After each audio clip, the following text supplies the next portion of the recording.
ओम शांति। मीठे बाबा बोलते हैं कि जैसे मीठे रूप से हम सभी आत्माएं उनकी शिक्षाओं को सुनते हैं, ऐसे ही मीठे रूप से हम सभी आत्माएं धारणा भी करें। जो शिक्षाएं मिलती हैं उनकी हम धारणा भी करें।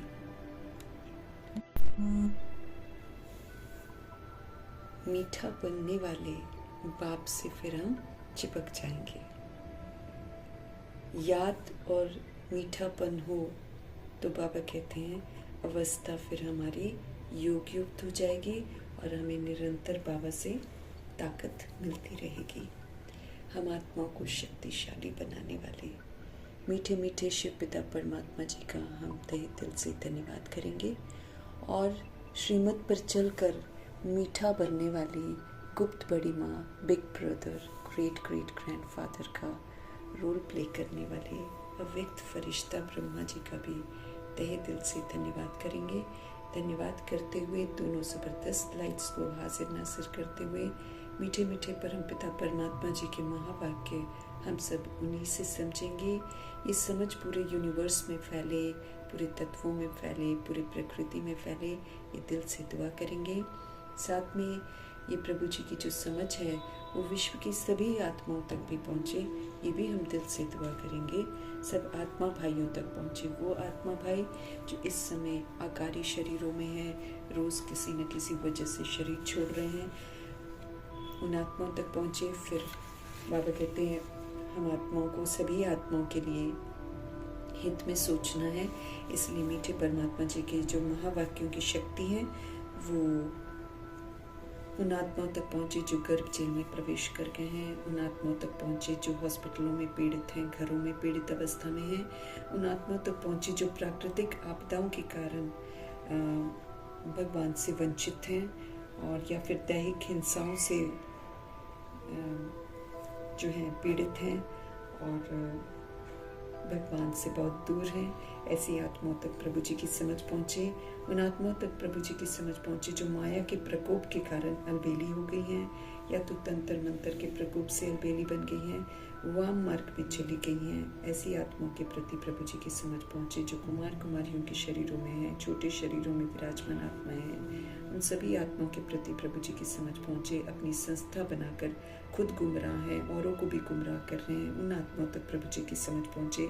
भिन्न भिन्न सत्ताओं के प्रति, भिन्न भिन्न वर्गों के प्रति, भिन्न भिन्न दैहिक धर्मों की भिन्नता में बटी हुई जो आत्माएं हैं, भाषा के आधार से, जातियों के आधार से, रंग रूप के आधार से जो बटी हुई आत्माएं हैं, सभी आत्माओं तक प्रभु जी की समझ पहुँचे। सबकी जो दैहिक चंचलता है, दैहिक भिन्नता है, उससे सभी आत्माएं मुक्त हों और उन आत्माओं तक प्रभु जी की समझ पहुँचे जो दैहिक धंधे करती हैं, वैश्याओं तक पहुँचे, किन्नरों तक पहुँचे, जो इन आत्माओं से गंदे धंधे करवाते हैं, उन आत्माओं तक प्रभु जी की समझ पहुँचे। सबको इससे वैराग आए।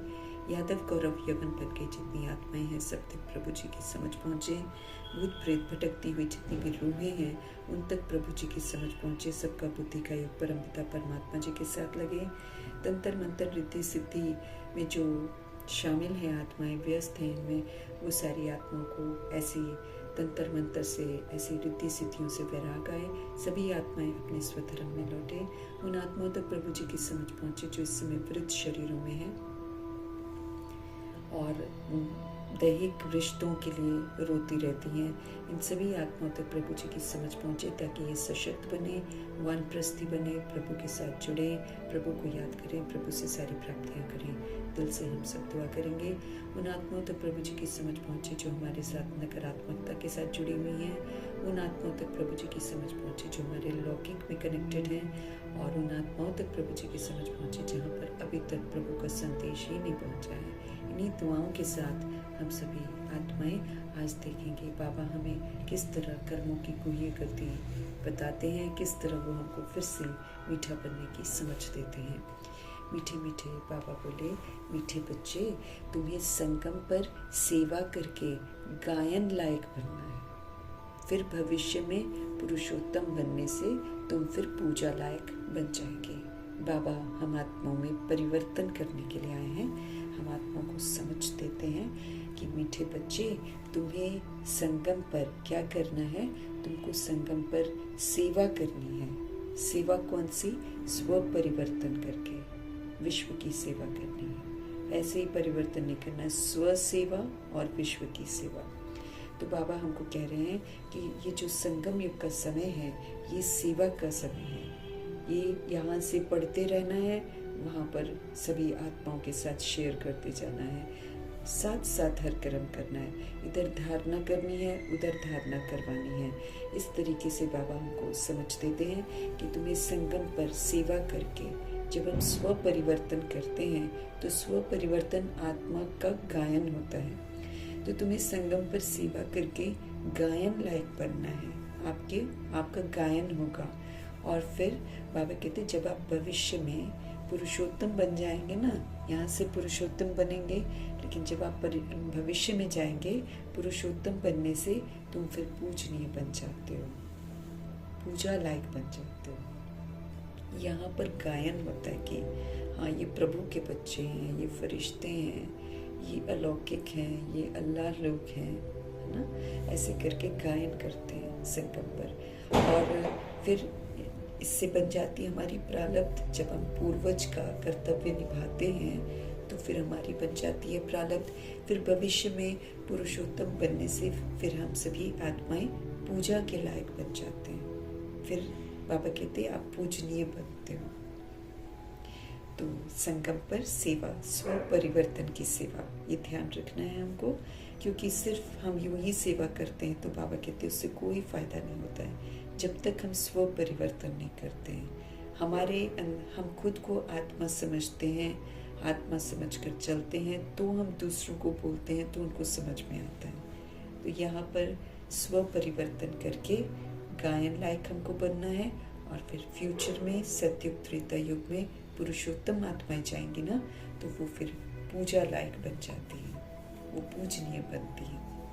प्रश्न है आज का, कौन सी बीमारी जड़ से समाप्त हो जाए तो हम बाप के दिल पर चढ़ जाएंगे? बाप के दिल पर चढ़ना है ना।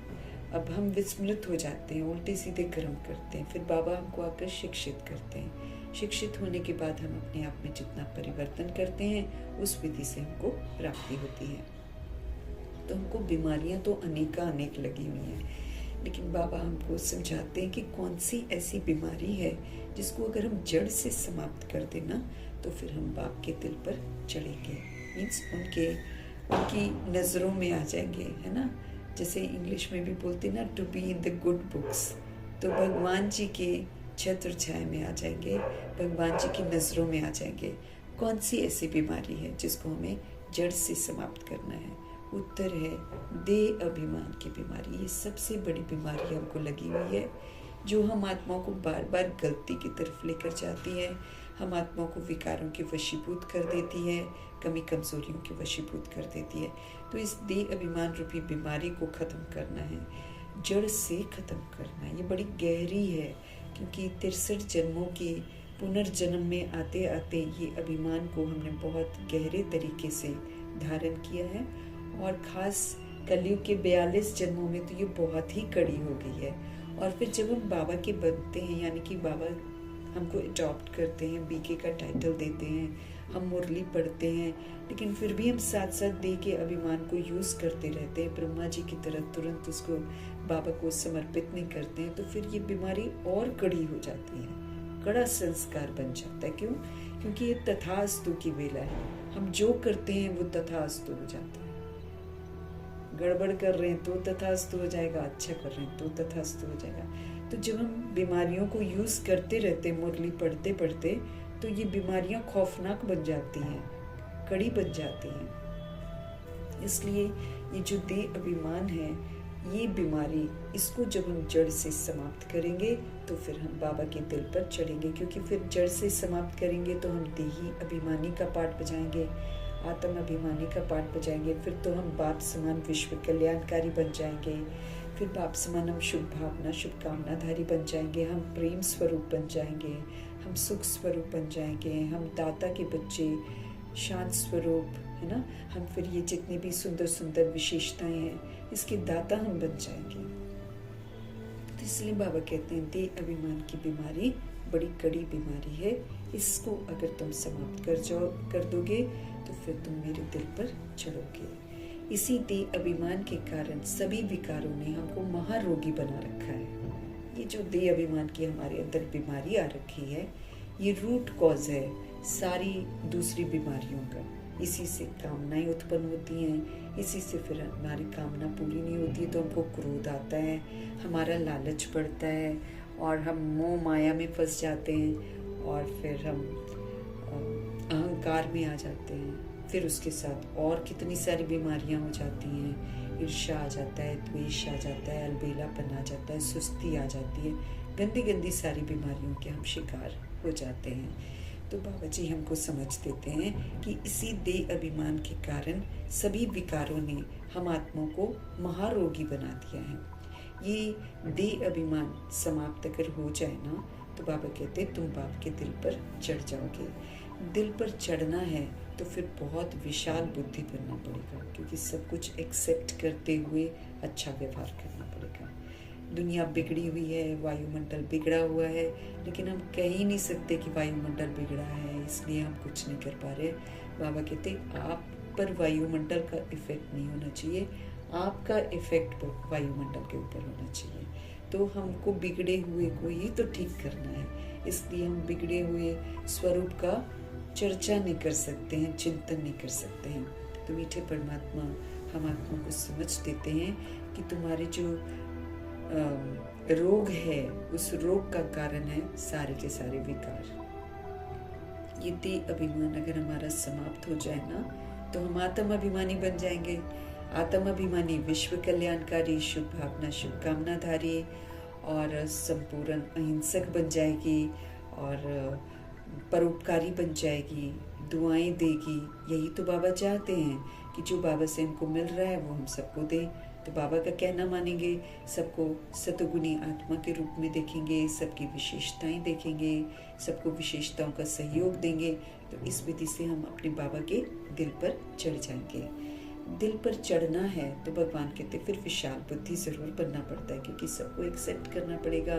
कोई कैसा भी हो हमको उसको शुभ भावना, शुभकामना देनी पड़ेगी, हमको सुख, शांति, प्रेम, आनंद का सहयोग देना पड़ेगा। बड़ा दिल चाहिए ना इसके लिए। इसलिए बाबा कहते हैं कि अगर आप दिल पर चढ़ना चाहते हैं तो फिर तब तो आपको विशाल बुद्धि बनना पड़े। ज्ञान चिता पर बैठो, बाबा कहते हैं समझ की चिता पर बैठो, रूहानी सेवा में तुम लग जाओ और वाणी चलाने के साथ साथ बाप को अच्छी रीति याद भी करो। क्या क्या करना है बाबा कहते एक तो आप विशाल बुद्धि बनो, मना एक्सेप्ट करो, सब कुछ एक्सेप्ट करो, अपनी गलतियां भी एक्सेप्ट करो और जो हम आत्मा की वजह से सारे वायुमंडल खराब हो रखा है उसको भी हमको एक्सेप्ट करना है। तब तो हम अच्छा कर पाएंगे ना। जब हम एक्सेप्ट करते हैं तो हम फिर क्वेश्चन करेक्शन नहीं करते हैं, हम फिर सदा आत्म अभिमानी होकर रहते हैं। तो बाबा कहते हैं विशाल बुद्धि बनो, ज्ञान चिता पर बैठो, समझ की चिता पर बैठो, फिर समझ के साथ पाठ बजाओ, रूहानी सेवा में लग जाओ, रूहों को जागृत करो। अपने स्वभाव से, अपने चलन से, अपने व्यवहार से तुम सारी रूहों को जगाओ, रूहानी सेवा में लग जाओ और वाणी चलाओ। वाणी चलाने के साथ साथ आप बाप को अच्छी रीति याद भी करो, तब वाणी का इफेक्ट आत्माओं पर पड़ेगा। देह अभिमान में हमको वाणी नहीं चलानी है, हमको निरअहंकारी बनकर बाबा की याद में रहकर, भगवान जी का ज्ञान है इसलिए भगवान जी की याद में रहकर इसको शेयर करेंगे तो दूसरी सोल्स को समझ में आएगा, सेवा में हमको सफलता मिलेगी। तो देह अभिमान, मैं देह हूँ, मैं देह हूँ, इसका अभिमान ये बड़ी कड़ी बीमारी है। प्रभु जी कहते हैं तुम इसको जड़ से समाप्त कर दो। विधियाँ बाबा बता रहे हैं कि कैसे जड़ से हम इसको समाप्त कर सकते हैं। इसके लिए हमको बहुत विशाल दिल रखना पड़ेगा, बुद्धि हमारी विशाल होनी चाहिए, हर बात को यथार्थ समझना पड़ेगा, ड्रामा के राज को अच्छी तरह समझना पड़ेगा ताकि हम नाराज ना हो। हम ज्ञान चिता पर बैठें, हम रूहानी सेवा में लग जाएं, वाणी चलाएं, लेकिन वाणी के साथ साथ बाबा को अच्छी रीति से हम याद भी करें। इस विधि से हम आत्माएं इस बीमारी से हम मुक्त हो सकेंगे। गीत है, जाग सजनिया जाग। यूं तो भक्ति मार्ग का ये गीत है, लेकिन ब्रह्मा जी ने यहाँ पर फिट कर दिया, क्योंकि यहाँ पर फिट होता है। परमात्मा आत्मा रूपी सजनियों को भूलते हैं। जाग सजनिया जाग, नवयुग आया कि आया। ये तो भगवान जी नवयुग लेकर आ रहे हैं ना। वो गीत बनाने वालों को क्या पता है, लेकिन बाबा कहते ड्रामा अनुसार उनको भी टचिंग होती है, तो वो इस तरह के गीत बनाते हैं जो फिर ब्रह्मा जी इसको ज्ञान के आधार पर फिट करके 2 लाइनें ज़रूर बजवाते हैं और ध्यान खिंचवाते हैं कि परमात्मा अपने आत्मा रूपी सजनियों को कहते हैं, जागो, अब नवयुग आया कि आया। ओम शांति। मीठे मीठे रूहानी बच्चों ने ये गीत सुना। रूहानी बाप ने इस साधारण पुराने तन के द्वारा मुख से कहा। कैसे बाबा हमसे बात करते हैं? बाबा हमसे, हम रूहों के पिता, हम आत्माओं से कैसे बात करते हैं? वो साधारण पुराने तन का आधार लेते हैं। अब कहाँ गोल्डन एजेड शरीर, कहाँ आयरन एजेड शरीर। भले दादा लेखराज की पर्सनालिटी बहुत अच्छी थी, लेकिन फिर भी तन तो पुराना ही है ना, आयरन एजेड बना हुआ है। तो बाबा जब परिवर्तन अपना करते हैं, यानी कि जब वो मर्जीवा बनते हैं, तो वो सूट बूट से तो बिल्कुल हटकर साधारण बन जाते हैं। बिल्कुल सिंपल सा कॉटन का ड्रेस पहनते हैं, धोती कुर्ता पहनते हैं और बिल्कुल ही साधारण हो जाते हैं। रहन सहन में भी, उठने बैठने में भी, सब चीज।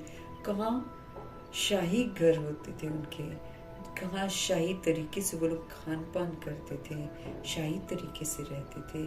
कहाँ वो एक कुटिया में आ गए, कहाँ वो बिल्कुल ही सिंपल बन गए 14 वर्ष की तपस्या के बाद, और बिल्कुल साधारण।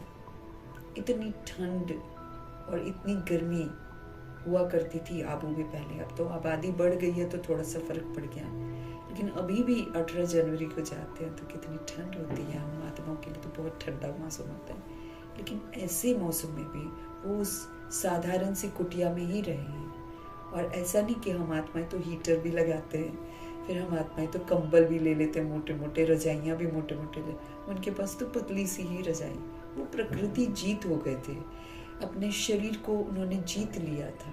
हम आत्माएं कमज़ोर हो गई हैं, इसलिए हमको ठंड भी लगती है, हमको गर्मी भी लगती है। इसलिए बाबा हमको योगी आत्मा बनाते हैं कि पुनः तुम अपने आप को शक्तिशाली बनाओ। तुम्हें इन आधारों की ज़रूरत नहीं है जितना तुमने इनको बना लिया है। इसके बिना गुजारा नहीं होगा, उसके बिना गुजारा नहीं होगा। ऐसा ब्रह्मा जी ने फिर प्रूफ किया प्रकृति जीत बन के, और फिर साधारणता में रहे। कमरों में तो गए ही नहीं, वो कमरे बने लेकिन गए नहीं, तो बिल्कुल साधारण पुराने तन में। इसीलिए लोग यकीन नहीं करते मेजॉरिटी भगवान और इनमें आएंगे।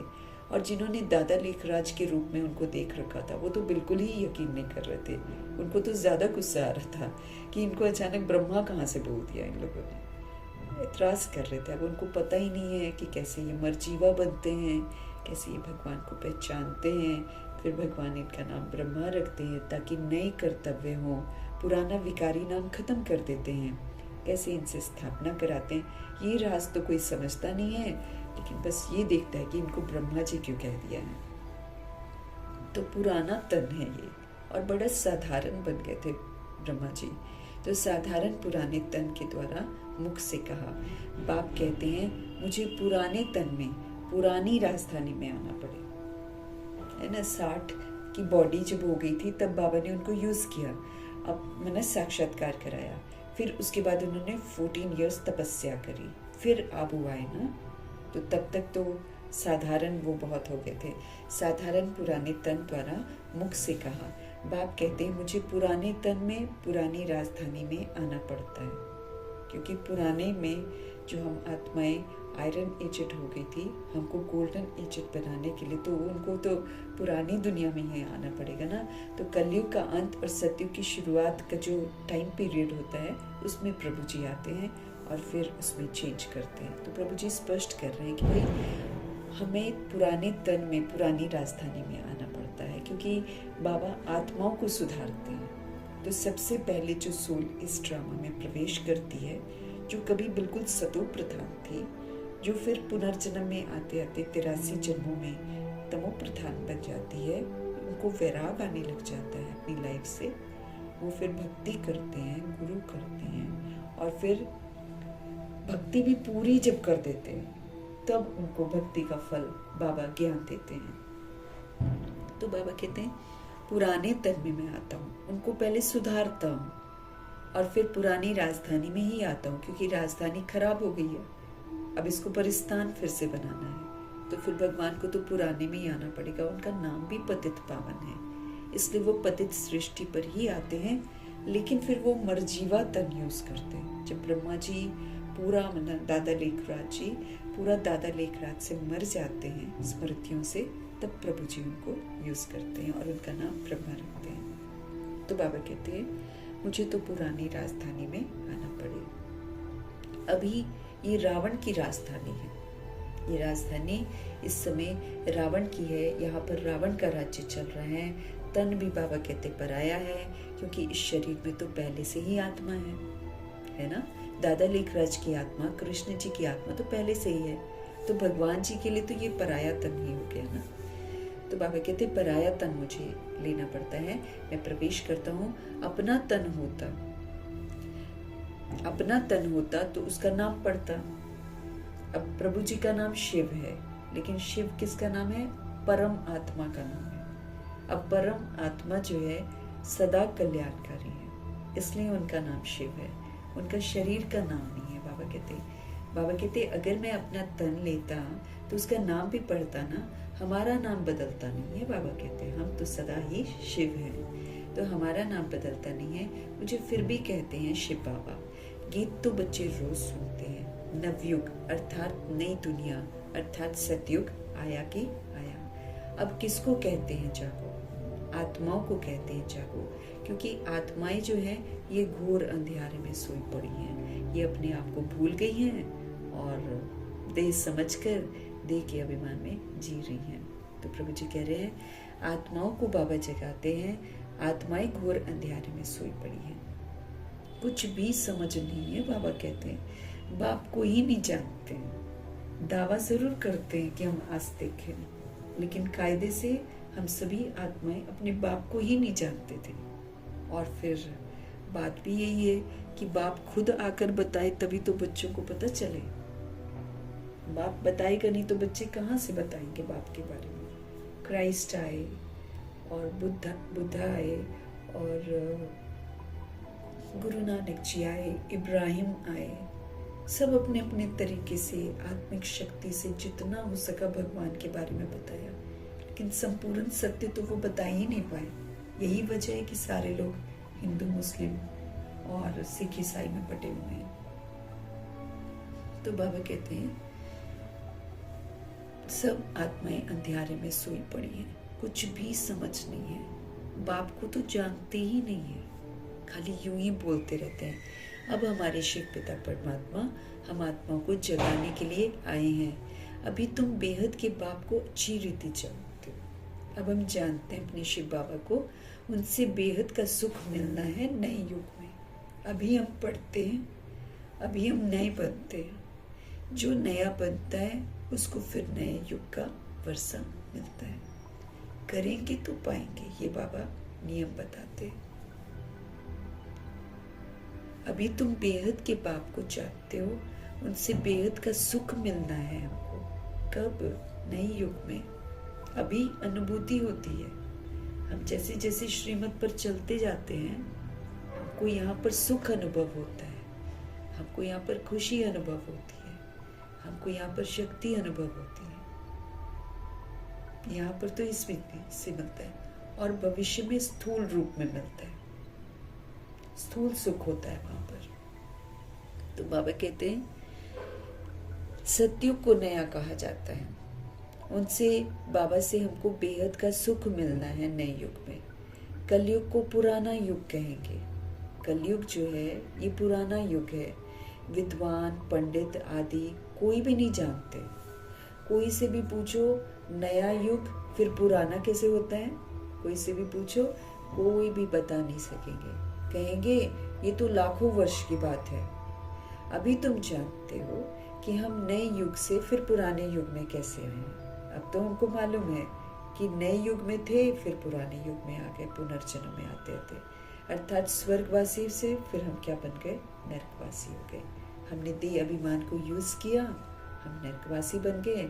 फिर हम आत्मा के अभिमान में रहेंगे तो फिर हम स्वर्गवासी बन जाएंगे। इस विधि से, मतलब देह अभिमान में मैंने सिस्टम को बिगाड़ने में योगदान दिया।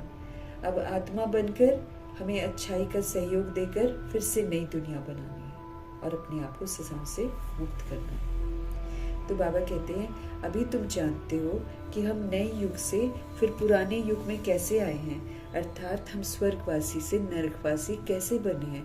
मनुष्य वो तो बेचारे कुछ भी नहीं जानते हैं।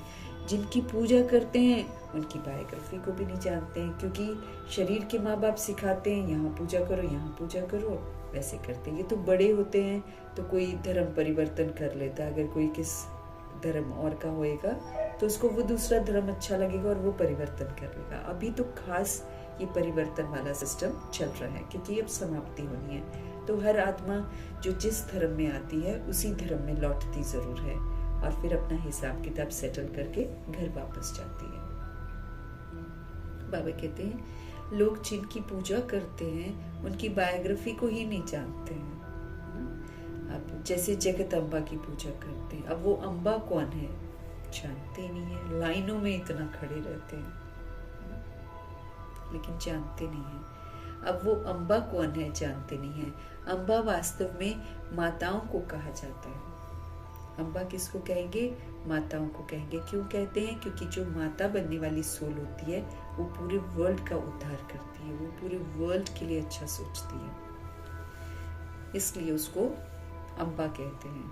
परंतु नहीं तो मम्मा तो छोटा बॉडी में थी ना, लेकिन उनको आते ही सबने मातेश्वरी क्यों बोला, क्योंकि उनका जो नजरिया था वो पूरे विश्व के कल्याण करने का था।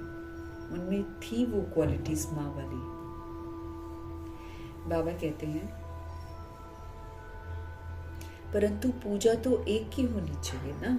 शिव बाबा का भी एक ही अव्यभिचारी यादगार है, शिवलिंग। अम्बा भी एक ही है, परंतु जगत अम्बा को जानते ही नहीं है। ये है जगत अम्बा और लक्ष्मी है जगत की महारानी। जब जगत अम्बा बनती है मातेश्वरी तो पूरा सेवा करती हैं, बहुतों को प्रभु से जोड़ती हैं, और फिर जब वो ये कर्तव्य कर लेती हैं, ज्ञान धन से धनवान बन जाती हैं, तो फिर लक्ष्मी बनती हैं। वो फिर जगत की महारानी बनती हैं, विश्व महाराजा, विश्व महारानी। तुमको पता है कि जगत अम्बा कौन है और जगत महारानी कौन है। अब तो हमको बाबा से समझ मिलती है, तो हम दोनों का अंतर समझते हैं कि जगत अम्बा संगम युग में ब्राह्मणी है और वो जब अम्बा का रोल प्ले करती हैं विश्व की सभी आत्माओं का उद्धार करने में, भगवान से जोड़ने में पूरा सेवा करती हैं, तो फिर वो भविष्य में महारानी बनती है। तुमको पता है कि जगत अम्बा कौन है, तुमको पता है कि जगत महारानी कौन है। ये बातें कभी भी कोई जान नहीं सकता है जब तक बाबा बताते नहीं हैं। तो ये जो भी बातें बाबा हमको बताते हैं ये कभी भी कोई जान नहीं सकता है। लक्ष्मी को देवी और जगत अम्बा को ब्राह्मणी कहेंगे ना, क्योंकि वो तो संगम युग में है। संगम युग में अपने पाठ के अनुसार उनका नाम सरस्वती पड़ता है और जगत अम्बा पड़ता है और काली भी पड़ता है। जगत अम्बा वो सेवा करती है, सरस्वती इसलिए क्योंकि पढ़ाई वो बड़ा एक्यूरेसी से पढ़ती हैं और याद रखती हैं, अमल में लाती हैं, इसलिए उनका नाम सरस्वती भी रखा जाता है। फिर वो काली बनकर जो आसुरी शक्तियां हैं उनको योग अग्नि से ही भस्म कर देती हैं। इसलिए जब लोग मारने आते हैं, आक्रोश में आते हैं, तो उनके सामने आते ही बिल्कुल शांत हो जाते हैं। तो जगत अम्बा को ब्राह्मणी कहेंगे। ब्राह्मण जो है वो संगम पर ही होते हैं, भगवान आकर ब्राह्मण बनाते हैं। इस समय सच्चे ब्राह्मण की रचना होती है। बाकी दुनिया में जो अभी कलयुग में ब्राह्मण है वो तो महज नामधारी हैं, न तो वो पवित्र रहते हैं, न उनका आजकल पवित्र खान पान है। वो तो ये जो संगम युग के ब्राह्मण हैं इनके नाम पर खाते हैं। ब्राह्मण नाम मिल गया ना, बस उसके नाम का खाते हैं, बस आता जाता कुछ नहीं है, पवित्र बिल्कुल नहीं रहते हैं। तो ब्राह्मण जो हैं वो असल में संगम पर ही होते हैं। भगवान की रचना है ब्राह्मण। इसमें पवित्रता सबसे मुख्य है। तो इस संगम युग को तो बाबा कहते हैं कोई नहीं जानते।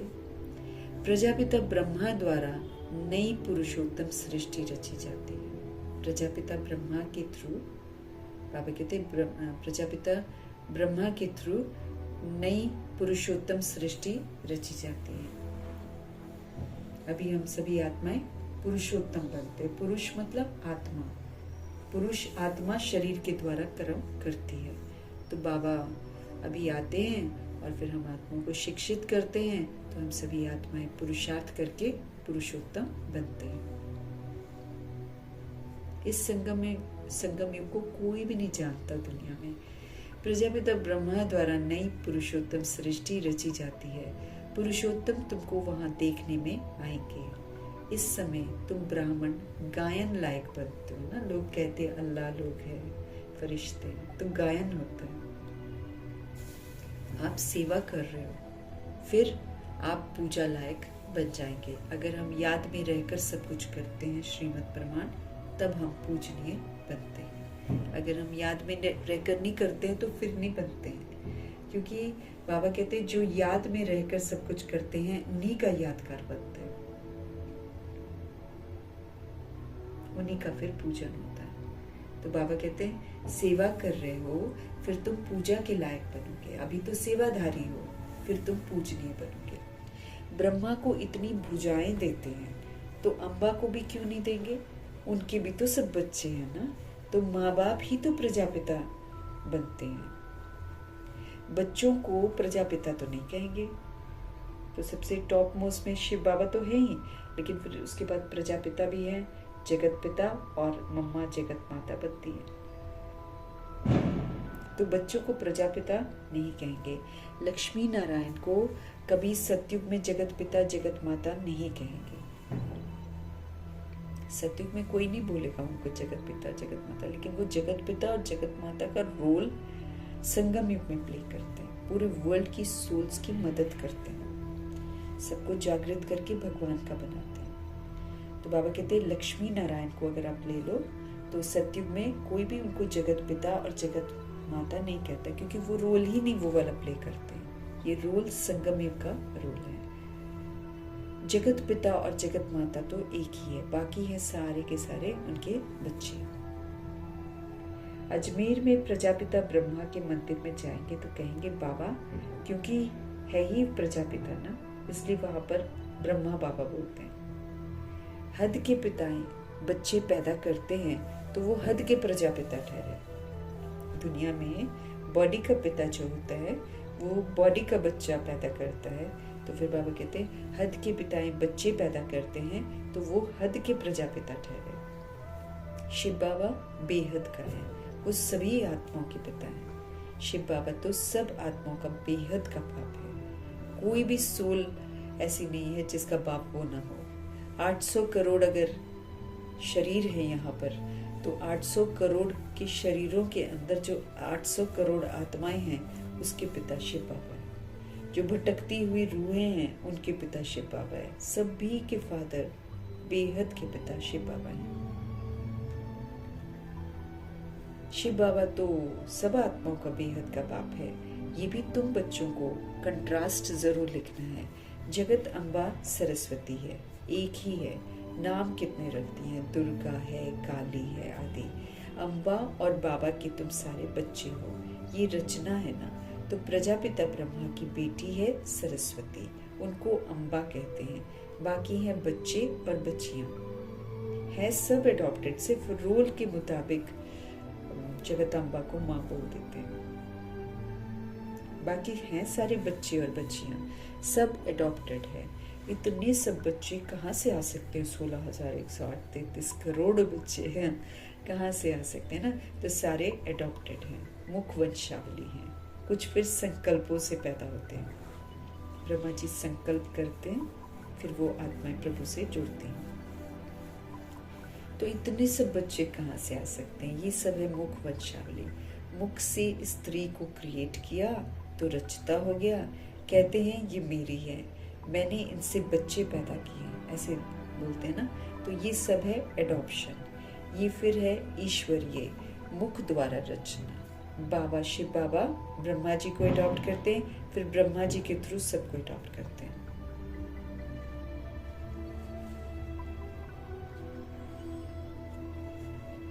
तो इतने सब बच्चे कहाँ से आ सकते हैं? ये सब है मुख वंशावली। मुख से स्त्री को क्रिएट किया तो रचता हो गया ना। कहते हैं ये मेरी है, मैंने इनसे बच्चे पैदा किए हैं। ये सब है अडॉप्शन। ये फिर है ईश्वरीय मुख के द्वारा रचना। आत्माएं तो है ही, उनको अडॉप्ट नहीं किया जाता है। बाप कहते हैं तुम आत्माएं सदैव मेरे बच्चे हो।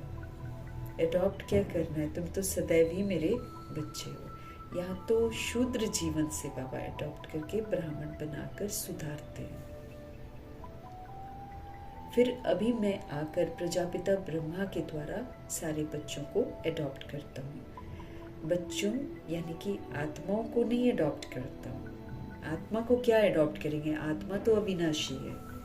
लेकिन हम जो आत्माएं बॉडी लेकर शूद्र बन जाते हैं, शूद्र जीवन से अडॉप्ट करके बाबा को ब्राह्मण बनाते हैं, शिक्षित करते हैं और फिर बोलते हैं कि सतयुग में चलो, देवता बनो, पूजनीय बनो। तो आत्माओं को अडॉप्ट नहीं कर सकते हैं। बाप कहते हैं तुम आत्माएं तो हमेशा ही मेरे बच्चे हो। फिर अभी मैं आकर प्रजापिता ब्रह्मा के द्वारा बच्चों को अडॉप्ट करता हूँ, यानी कि आत्माओं को नहीं अडॉप्ट करता हूँ, मैं बच्चों को, यानी कि शूद्र बन गए जो बच्चे हैं उनको अडॉप्ट करके ब्राह्मण बच्चा बनाते। बॉडी में है ना हम लोग अभी, तो आत्मा नहीं, जीव आत्मा है आप सभी अभी। तो बच्चों को नहीं अडॉप्ट करते, बच्चे और बच्चियों को करते हैं। ये माना आत्मा को नहीं करते हैं, लेकिन जो शूद्र बन गया बच्चा है उसको अडॉप्ट करते हैं। ये भी बाबा कहते बड़ी सूक्ष्म समझने की बातें हैं। इन बातों को समझने से तुम ये लक्ष्मी नारायण बन जाते हो। जब तुम ये बातें बड़ी सूक्ष्म समझने की बातें ना, इन बातों को समझने से तुम ये लक्ष्मी नारायण बनते हो। कैसे बने ये हम समझा सकते हैं। क्या ऐसे कर्म किए हैं जो ये विश्व का मालिक बने? तुम प्रदर्शनी आदि में भी पूछ सकते हो। तुमको मालूम है इन्होंने ये स्वर्ग की राजधानी कैसे ली है? तुमको मालूम है कि इन्होंने स्वर्ग की राजधानी कैसे ली है? तुम्हारे में भी बाबा कहते हैं यथार्थ रीति हर कोई नहीं समझ सकता। 16,108-33 करोड़ आत्माएं नंबर वार समझते हैं, एक जैसा नहीं समझते। एक्यूरेसी से बाबा कहते हैं सब नहीं समझते हैं। ये स्वर्ग की राजधानी कैसे ली लक्ष्मी नारायण जी ने? तुम्हारे में भी एक्यूरेसी से, यथार्थ रीति से हर कोई नहीं समझा सकते हैं। जिनमें दैवी गुण होंगे ना, इस रूहानी सर्विस में लगे हुए होंगे, वो समझा पाएंगे, क्योंकि वो सत्यता, वो दिव्यता मदद करेगी ना। तो बाबा कहते हैं जिनमें दैवी गुण होंगे, इस रूहानी सर्विस में जो लगे हुए होंगे बाबा की यादों में, वो समझा सकेंगे। बाकी तो बाबा कहते हैं माया की बीमारी में फंसे ही रहते हैं। वो मायावी दुनिया में फंसे रहते हैं। माया की बीमारी कौन सी है? देह अभिमान की बीमारी है। वो फिर देह के पीछे ही सारा समय गवा देते हैं। देह के पीछे तो गवाना नहीं है ना। यहाँ तो आत्मा की देह, आत्मा ने देह ले रखी है, तो आत्मा को रोग लगने से देह खराब हुई पड़ी है। तो अब आत्मा के रोग को निवारण करना है, आत्मा को निरोगी बनाना है, तो देह भी फिर अच्छी हो जाएगी। तो बाबा कहते हैं यहाँ तो सारे जो बाकी जो है, कुछ जो रूहानी सेवा करते हैं, जो बाबा की श्रीमत पर चलते हैं, जो दैवी गुण धारण करते हैं, वो तो चलो बाबा कहते सत्य समझा सकते हैं कि कैसे लक्ष्मी नारायण बनते हैं। लेकिन बाकी तो बाबा कहते माया की बीमारी में फंसे रहते हैं। सबको अनेक प्रकार के रोग लग रखे हैं। देह अभिमान का भी रोग है। इन विकारों ने ही बाबा कहते तुमको रोगी बनाया। अब देखो भगवान जी है ना, तो हमको दवाइयाँ कोई कोई काम करती हैं, ठीक, वो भी कितना हम चलते हैं ना भगवान के ज्ञान पर, उसके अनुसार हमको दवाई काम करती है। हमको ये चीज़ें बहुत अच्छे से समझनी है। रोग जितने भी हमको लग रखे हैं वो हम आत्माओं को रोग लग रखे हैं। पास्ट का चिंतन करना, व्यर्थ का चिंतन करना, नेगेटिव चिंतन करना, हाँ, कोई चीज़ होने वाली नहीं है लेकिन पहले से डर का चिंतन, ये सारी चीज़ें हमारी बॉडी को खराब करती हैं। हम जितना काम, क्रोध, लोभ, मोह, अहंकार के शिकार होते जाते हैं, हमारे अंदर जितना देह का अभिमान आता जाता है, उतना ये हमारे शरीर को रोगी बनाता है। तो एक्चुअली आत्मा को ठीक करना है। आत्मा ठीक हो जाएगी, शरीर का रोग ठीक हो जाएगा। आत्मा को कैसे ठीक करेंगे? बाबा की याद में रहेंगे, आत्म अभिमानी बनेंगे, शुभ भावना, शुभकामना देंगे, अपने को आत्मा समझकर सारा दिन पाठ बजाएंगे। जैसे जैसे करते जाएंगे ना, मेरे रोग ठीक होते जाएंगे। हमको आत्मा बनकर अपनी बॉडी को ठीक करना है। हम कमजोर बन जाते हैं, हम अपने को देह समझकर कमजोर बन जाते हैं। आत्मा समझते हैं तो हम भगवान के बच्चे हो जाते हैं। मैं आत्मा परमात्मा का बच्चा हूँ। हमको चेक करना है कि ये सिर्फ हम बोलते हैं कि सच में उसी समझ से हम चलते हैं। जो सोल इस समझ से चलेगी कि मैं आत्मा हूँ, परमात्मा का बच्चा हूँ, जो इस समझ से चलती है, वो तो पावरफुल सोल हो गई। वो तो पावरफुल है। वो पावर के साथ, जैसे बाबा हमको क्या बोलते हैं, संकल्प से सिद्धि होती है। बाबा कहते व्याधि आए शरीर को, कोई कर्म भोग आए, आप पावरफुल संकल्प करो कि मैं बिल्कुल स्वस्थ हूं।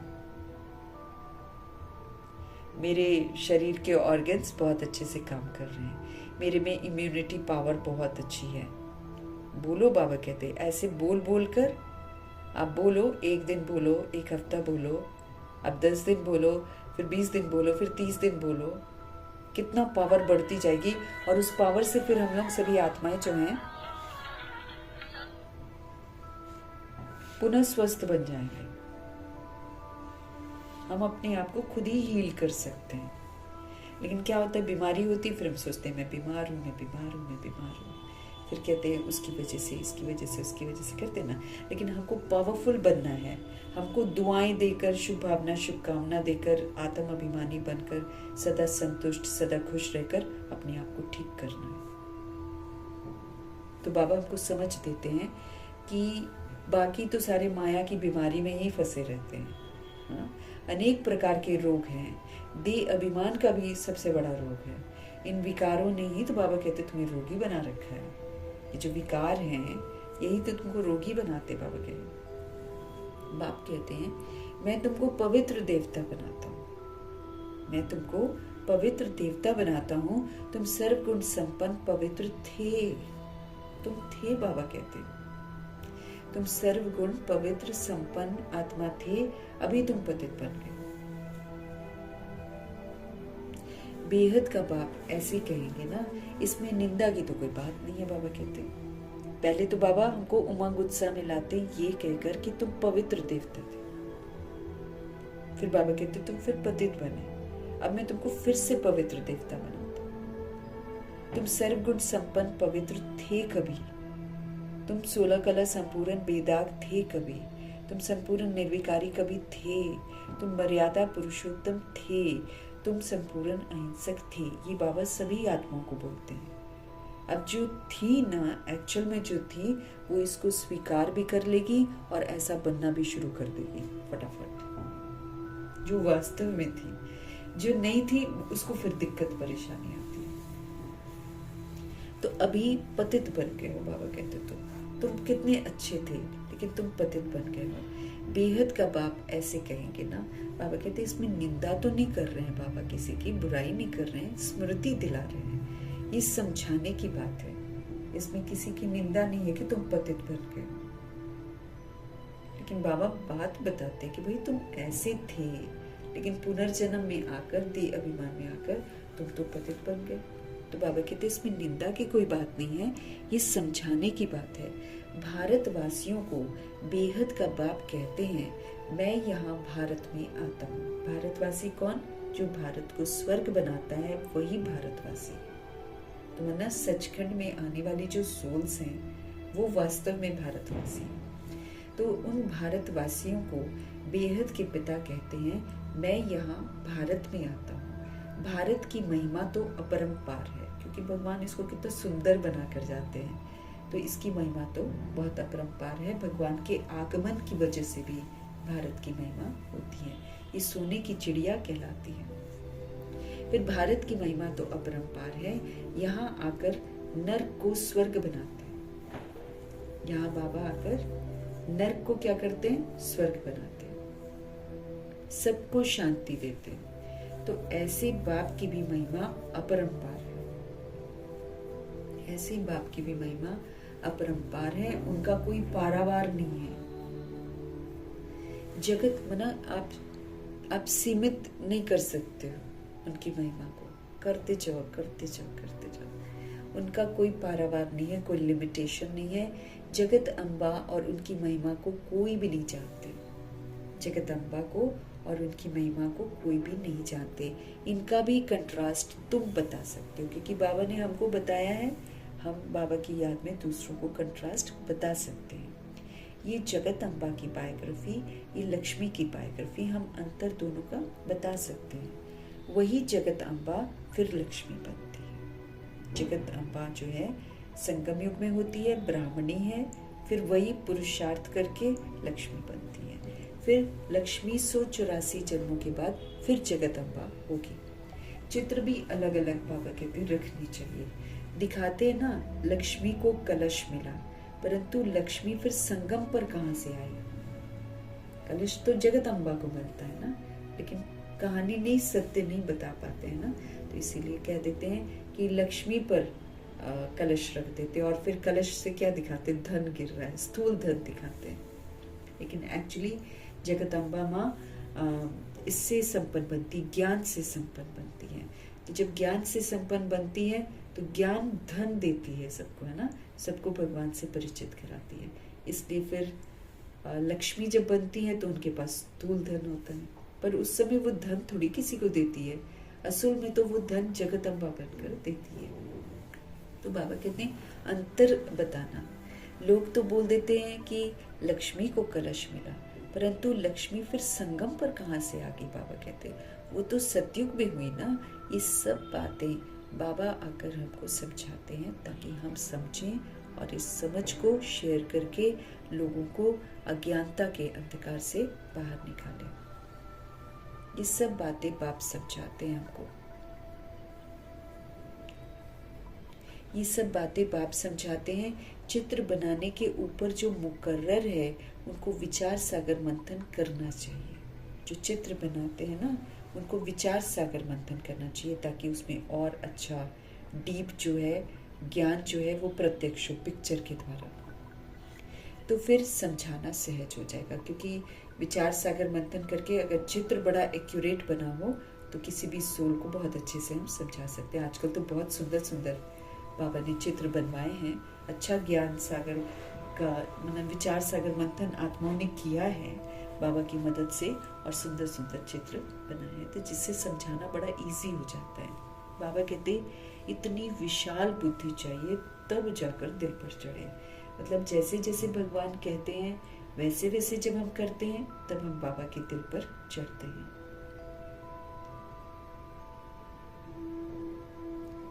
जब बाबा को अच्छी रीति हम याद करेंगे, जब हम ज्ञान चिता पर बैठेंगे तब तो दिल पर चढ़ेंगे।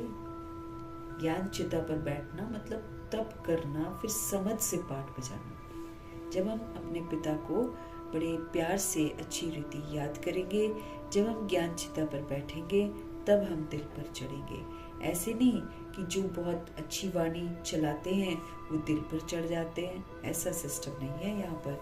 नहीं, बाप कहते हैं दिल पर अंत में चढ़ेंगे और नंबरवार पुरुषार्थ अनुसार सब देह अभिमान खत्म हो जाएगा। देह अभिमान सबका खत्म किया जाएगा, खत्म तो करना ही पड़ेगा, क्योंकि देह अभिमान के साथ तो हम ऊपर जा ही नहीं सकते हैं। खत्म सबका होगा। तो बाबा हमको स्पष्ट कर रहे हैं कि अच्छी रीति याद करो और ज्ञान चिता पर बैठो। ज्ञान चिता पर बैठो मतलब तपना, ज्ञान को अच्छी तरह अपनी बुद्धि में स्थापन करना, फिर समझ से पाठ बजाना। तब जाकर हम दिल पर चढ़ेंगे। ऐसे नहीं बाबा कहते कि खाली तुम वाणी अच्छी चला लो, धारणा तुम करो ही ना, तब थोड़ी दिल पर चढ़ जाएंगे हम। नहीं, बाप कहते हैं दिल पर तो अंत में चढ़ेंगे, नंबरवार पुरुषार्थ अनुसार चढ़ेंगे, जब देह अभिमान हमारा खत्म हो जाएगा। देह अभिमान वाला बाबा कहते हैं दिल पर नहीं चढ़ता है। तो भगवान जी के दिल पर चढ़ने के लिए बहुत जरूरी है कि हम देह के अभिमान को जड़ से खत्म कर दें। हमारे बाबा ने समझाया है, ब्रह्म ज्ञानी ब्रह्म में लीन होने की मेहनत करते हैं, परंतु ऐसे कोई लीन हो ही नहीं सकता। बाप ने हम आत्मा को समझाया है कि ब्रह्म ज्ञानी ब्रह्म में लीन होने की मेहनत करते हैं, परंतु ऐसे कोई लीन हो नहीं सकता है। हाँ, बाकी मेहनत जरूर करते हैं, उत्तम मर्तबा जरूर पाते हैं। ऐसे ऐसे महात्मा बनते हैं जो उनको प्लैटिनम में वजन करते हैं, प्लैटिनम को अहमियत देते हैं ना। तो बाबा कहते हैं परंतु ऐसे कोई लीन तो हो नहीं सकता, बाकी मेहनत जरूर करते हैं, उत्तम मर्तबा भी पाते हैं। ऐसे ऐसे महात्मा बनते हैं जो उनको फिर प्लैटिनम में वजन करते हैं, क्योंकि ब्रह्म में लीन होने की मेहनत तो करते हैं ना, तो मेहनत का भी तो फल मिलता है। बाकी मुक्ति, जीवन मुक्ति उनको मिल ही नहीं सकती है, क्योंकि कोई जानता ही नहीं है कि मुक्ति, जीवन मुक्ति क्या होती है और कैसे वहां जा सकते हैं। अब मुक्ति में जाने के लिए हमको सर्व तरह के बंधनों से मुक्त होकर निर्बंधन, निर्वैर, निर्भय बनना है, तब जाकर हम वतन में जाएंगे। एक भी नाम रूप लेबल का मेरे दिमाग में होना नहीं चाहिए, इस कदर हमको मिटना है, तब हम वतन में जाएंगे। इज्जत से जाएंगे सभी, लेकिन एक है इज्जत से जाना, एक है मार खा खा के जाना। तो जो इज्जत से जाएगा वो यहाँ पर देह के भान को मिटाएगा, तब जाकर उसको मुक्ति का वर्षा मिलता है। ये वर्षा है जो भगवान से हमको मिलता है। फिर जीवन मुक्ति, ये तो सतयुग को कहते हैं, जहाँ पर हम आत्माएं परिवार में रहती हैं, लेकिन हम कभी भी एक दूसरे के बंधन में नहीं बंधते। हम परिवार में रहेंगे लेकिन बंधन नहीं होता है एक दूसरे को किसी का, कि उसने उसको बांध कर रखा, उसने उसको बांध कर रखा, ऐसे नहीं होता। तो मेहनत का फल मिलता है, बाबा कहते हैं, क्योंकि ब्रह्म में लीन होने की मेहनत तो करते हैं ना, तो मेहनत का भी तो फल मिलता है। बाकी मुक्ति, जीवन मुक्ति बाबा कहते हैं उनको नहीं मिल सकती है। तुम बच्चे जानते हो, अब ये पुरानी दुनिया गई की गई, ये तो खत्म होने को आ गई है, ये तो गई की गई। इतने बॉम्ब्स बना रखे हैं, हाँ, सब ने, हाँ, अपने कुल को खुद ही खत्म करना है सबने। बाबा कहते हैं इतने जो बॉम्ब्स बना कर रखे हैं, ये रखने के लिए थोड़ी बना रखे हैं, इसको यूज करेंगे। तुम जानते हो पुरानी दुनिया के विनाश के लिए बॉम्ब्स काम आएंगे। इतना बड़ा विस्तार हो गया, इसको कैसे खत्म करेंगे, है ना। तो अनेक प्रकार के बॉम्ब्स हैं। आजकल केमिकल बॉम्ब्स भी बनाए हैं, बस केमिकल धुआं जाएगा और सारे के सारे लोग, कोई आ नहीं कोई ऊ नहीं है, सब मर जाएंगे। सुबह देखेंगे तो लाश ही लाश। ये फोन के थ्रू भी मारने का पूरा प्लान है। ये 5G जो आ गया है, इससे बहुत तेज गति से काम होता है, तो बहुत सारे लोग तेज गति से काम करना चाहेंगे ना, तो इससे भी बहुत लोग मर जाएंगे। तो बाबा कहते हैं अनेक प्रकार के बॉम्ब्स बना रखे हैं। बाप ज्ञान और योग सिखलाते हैं हमको। बाबा हमको हर बात की समझ देते हैं और फिर हमको बोलते हैं कि आप मेरे साथ योग लगाओ, आप अपने अंदर में योग बल इकट्ठा करो, क्योंकि 2500 वर्ष की जो राजधानी है सतयुग त्रेता युग, ये योग बल से चलेगी। तो हमारे पास योग की ताकत होनी चाहिए, जो कि हम अभी बाबा से ले सकते हैं और अपने आप को फुल चार्ज भी कर सकते हैं। तो बाबा हमको बोलते हैं, बाप तो ज्ञान सिखाते हैं, बाबा योग सिखाते। बाबा लड़ना झगड़ना नहीं सिखाते, बॉम्ब्स नहीं बनवाते हैं। बाबा तो हमको ज्ञान सिखाते हैं, योग सिखाते हैं। फिर राज राजेश्वर डबल सिर ताज देवी देवता बनेंगे। जो ये ज्ञान को धारण कर लेता है, जो बाबा के साथ एक्यूरेसी से योग लगाता है, एक्यूरेसी से चलता है, वो फिर राज राजेश्वर बनता है, वो फिर डबल सिर ताज देवी देवता बनता है। उसको एक सिर का रतन जड़ित ताज मिलता है और एक पवित्रता का ताज मिलता है। तो डबल सिरताज बनते हैं। कौन सा ऊंच मर्तबा है? ब्राह्मण चोटी है सबसे ऊपर में, ब्राह्मण चोटी है ऊपर में, चोटी सबसे ऊपर है ना। तो अभी तुम बच्चों को पतित से पावन बनाने बाबा आए हैं। अभी तुम बच्चों को बाबा क्यों आए हैं? पतित से पावन बनाने के लिए आए हैं। फिर तुम भी पतित पावनी बनते हो। बाबा हमको पहले पावन बनाते हैं, जब हम बनते हैं तो फिर हम दूसरी सोल्स को भी संदेश देते हैं। तो कौन सा रोल प्ले करते हैं? पतित पावनी का रोल प्ले करते हैं। ये नशा है तुम्हें कि तुम भी पतित पावनी हो। हम सबको पावन बनाकर बाबा राज राजेश्वर बना रहे हैं। अभी हम पावन बनते हैं तो गिफ्ट क्या मिलता है? राजा बनते हैं। नशा हो तो बहुत खुशी में रहे। अगर हमको निरंतर ये नशा रहे कि भगवान आए हुए हैं, भगवान हम पर रहम कर रहे हैं, हमारे को अच्छे से पढ़ा रहे हैं, फिर डबल सिरताज बना रहे हैं।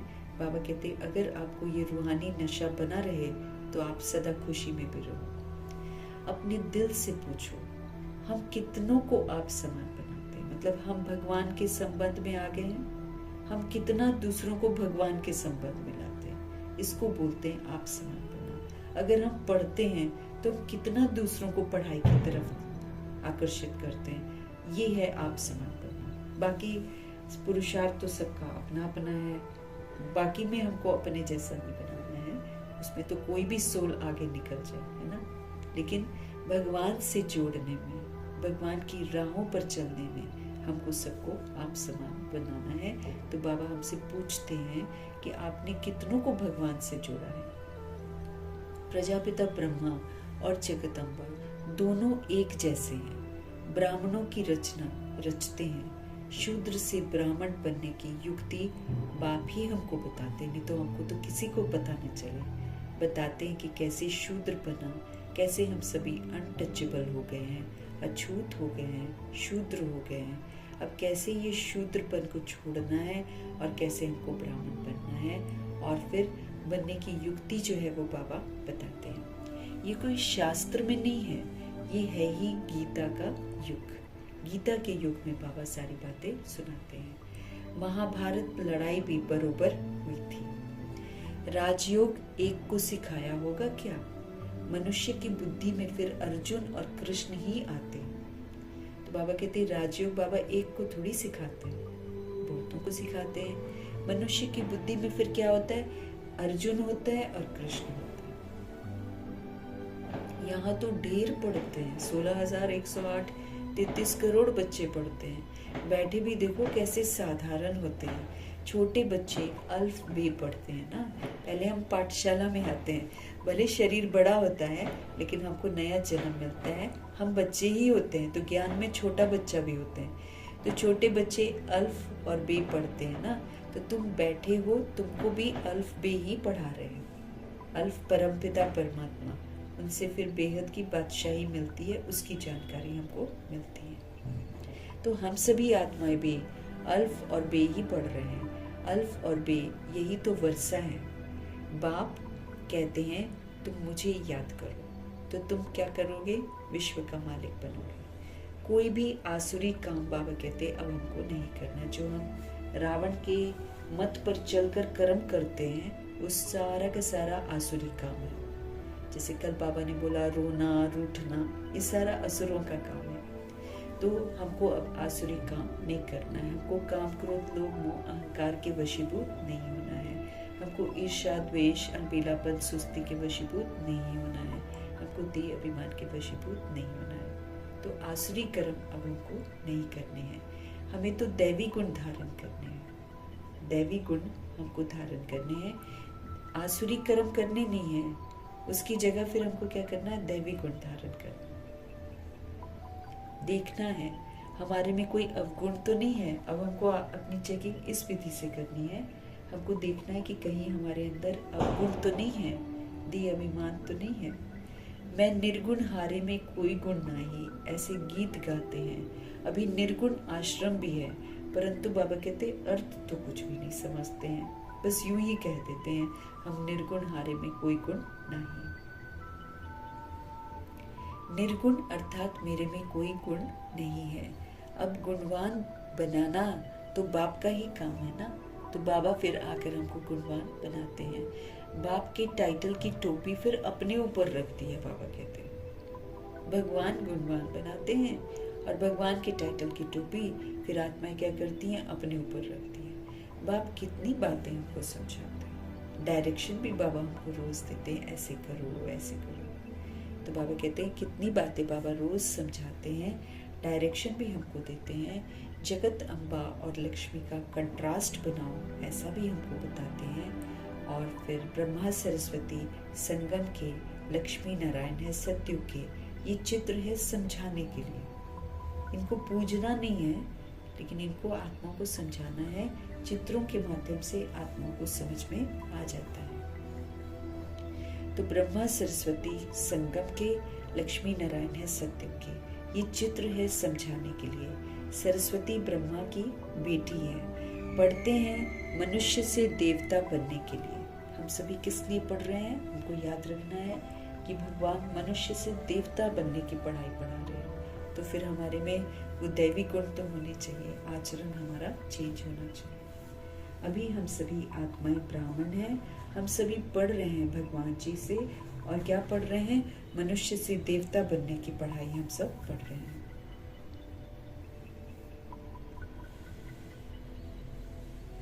सतयुगी देवता भी मनुष्य ही हैं, परंतु उन्हों को देवता कहते हैं।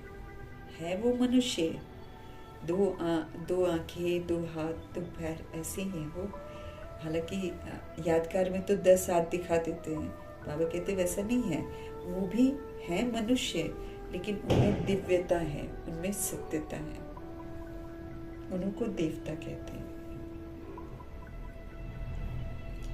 मनुष्य कहने से जैसे उनकी इंसल्ट हो जाती है, उनको मनुष्य नहीं कहेंगे ना, वो दैवी गुणों वाले होते हैं, वो फरिश्ते बनकर जाते हैं, इसलिए उनको भगवान भगवती लोग कह देते हैं।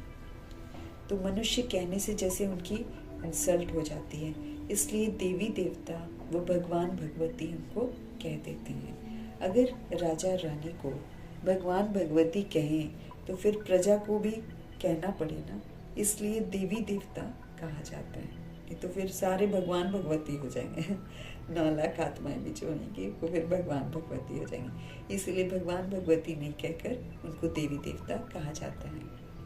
त्रिमूर्ति का चित्र भी है, बाबा कहते हैं, है ना। ऊपर शिव बाबा और फिर नीचे ब्रह्मा जी बैठे हुए हैं, तप कर रहे हैं, समझ की स्थापना कर रहे हैं। विष्णु बीच में लक्ष्य दिया हुआ है चारों अलंकार के साथ, ताकि स्थापना करने वाली आत्मा को रहे कि मुझे ऐसा व्यवहार करके ये अलंकार धारण करने हैं। और साथ में शंकर जी भी दिखाए हुए हैं। तो इधर तप हो रहा है, उधर आसुरीपन का विनाश हो रहा है।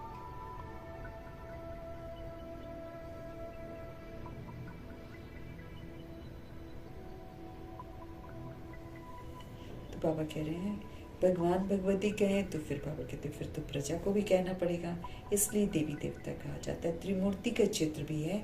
सतयुग में इतने थोड़े मनुष्य, कलयुग में इतने बहुत मनुष्य हैं।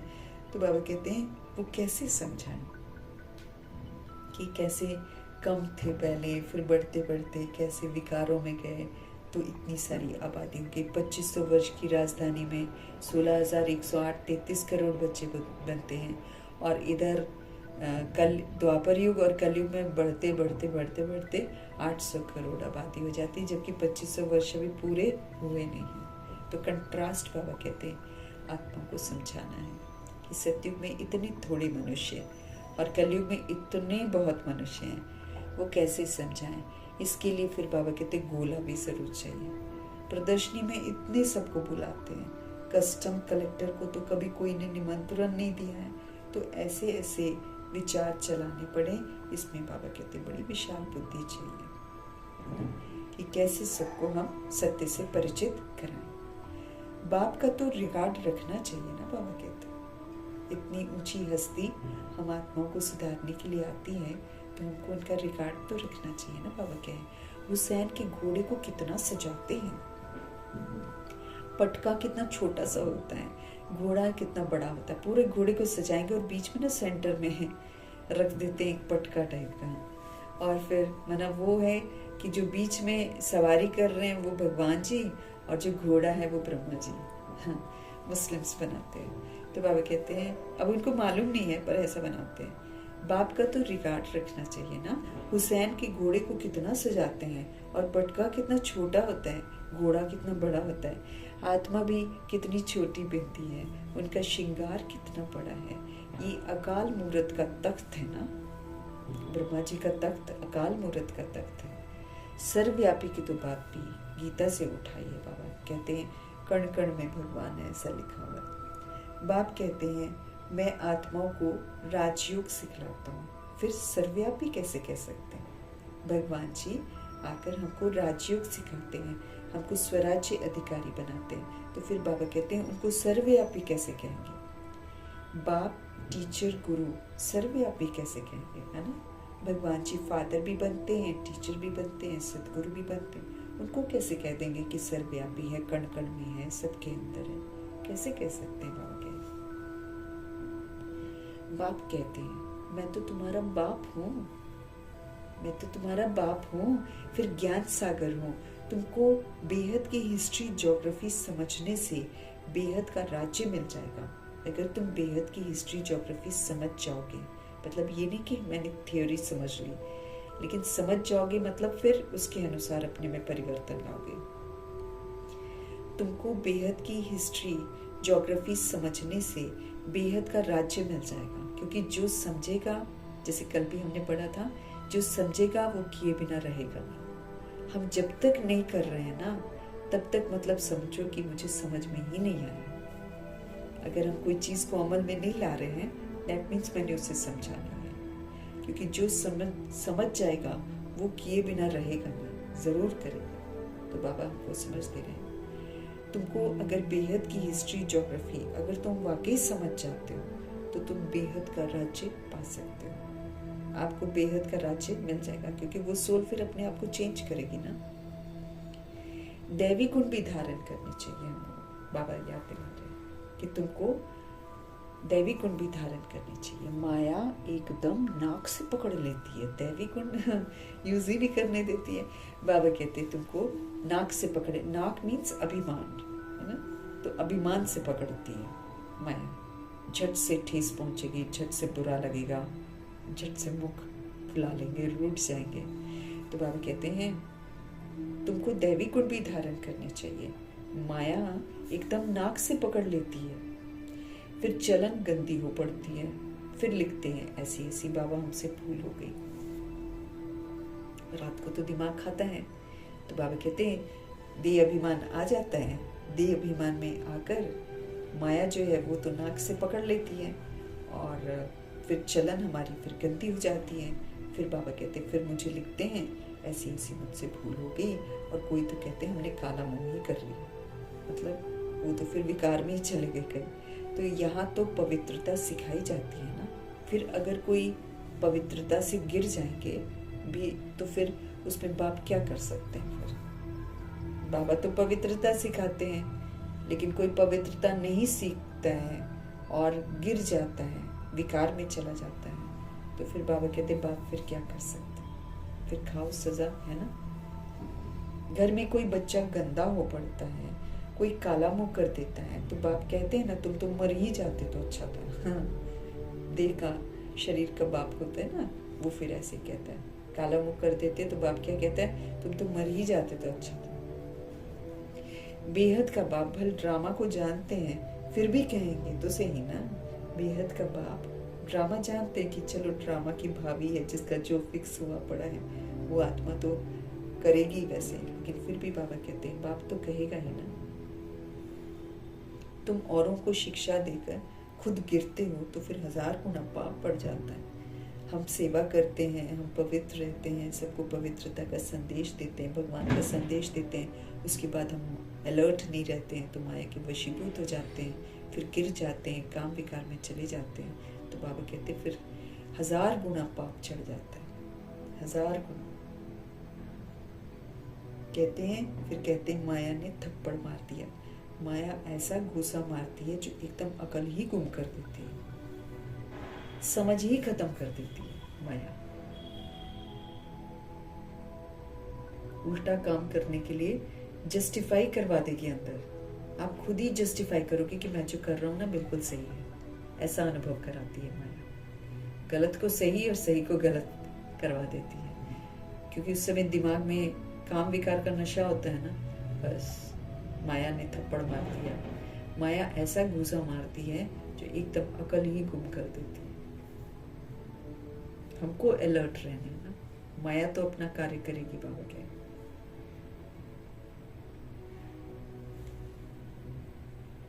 बाप हमारे समझाते रहते हैं, आंखें बड़ी धोखेबाज है।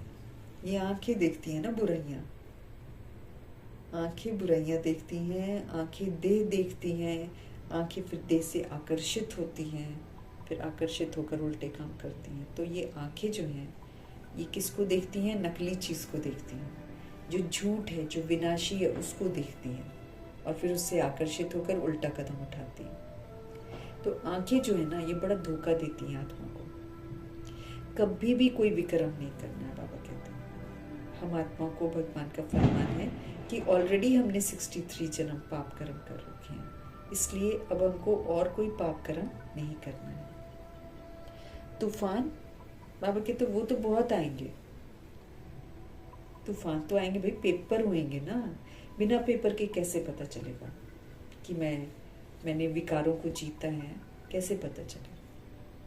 तो बाबा कहते तूफान वो तो बहुत आएंगे, क्योंकि युद्ध के मैदान में हो ना, हम सभी युद्ध के मैदान में हैं। पता भी नहीं पड़ता है कि क्या होगा।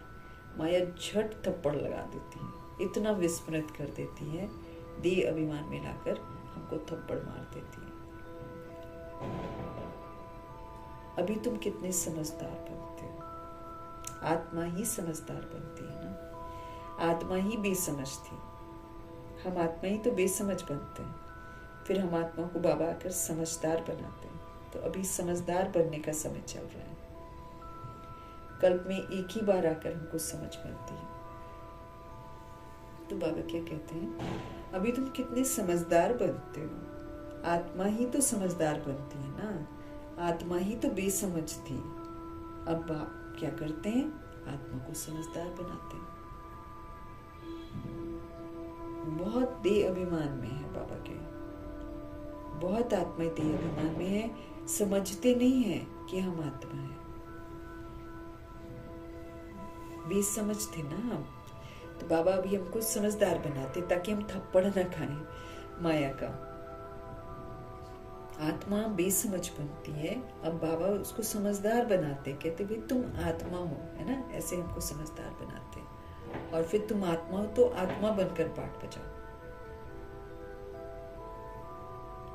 अब बाप हमको समझदार बनाते हैं। बहुत देह अभिमान में है बाबा कहे, बहुत लोग देह अभिमान में हैं, समझते नहीं है कि हम आत्मा है। बाप हम आत्माओं को पढ़ाते हैं।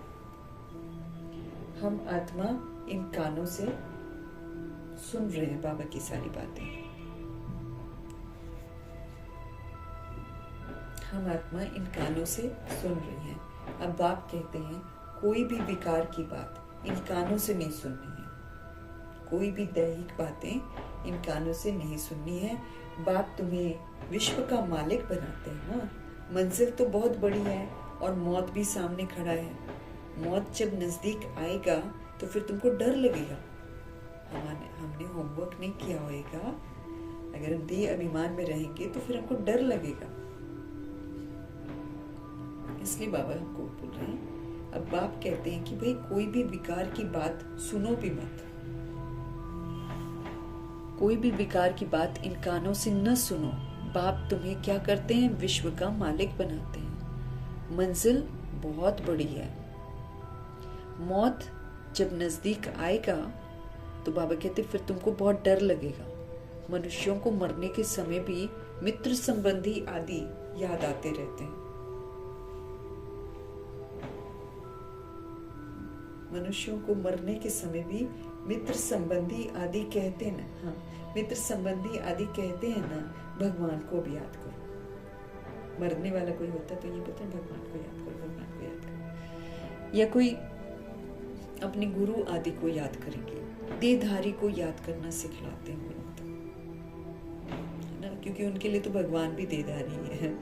तो बाबा कहते हैं भगवान को याद करो या कोई अपने गुरु आदि को याद करेंगे, देहधारी को याद करना सिखलाते हैं। बाप तो कहते हैं भाई अब तुम मुझे याद करो, निराकार को तुम याद करो। बाबा की देह नहीं है ये, तो तुम बच्चों की ही बुद्धि में है। बाप फरमान करते हैं माँ में कम याद करो, बस अब तो तुम सिर्फ मुझे याद करो। देहधारियों को याद नहीं करना है हमको। माँ बाप भी तो देहधारी है ना, मैं तो विचित्र हूँ, मैं तो विदेही हूँ। शरीर के माँ बाप भी तो देहधारी हैं, उनको भी याद नहीं करना है। बाबा तो विदेही है, बाबा तो विचित्र है, उनका चित्र नहीं है। इसमें बैठकर तुमको ज्ञान देता हूँ। तुम अभी ज्ञान और योग सीखते हो। तुम कहते हो ज्ञान सागर बाप द्वारा हम ज्ञान सीख रहे हैं। राज राजेश्वरी बनने के लिए हम ज्ञान सीख रहे हैं। ज्ञान सागर कौन सिखाता है?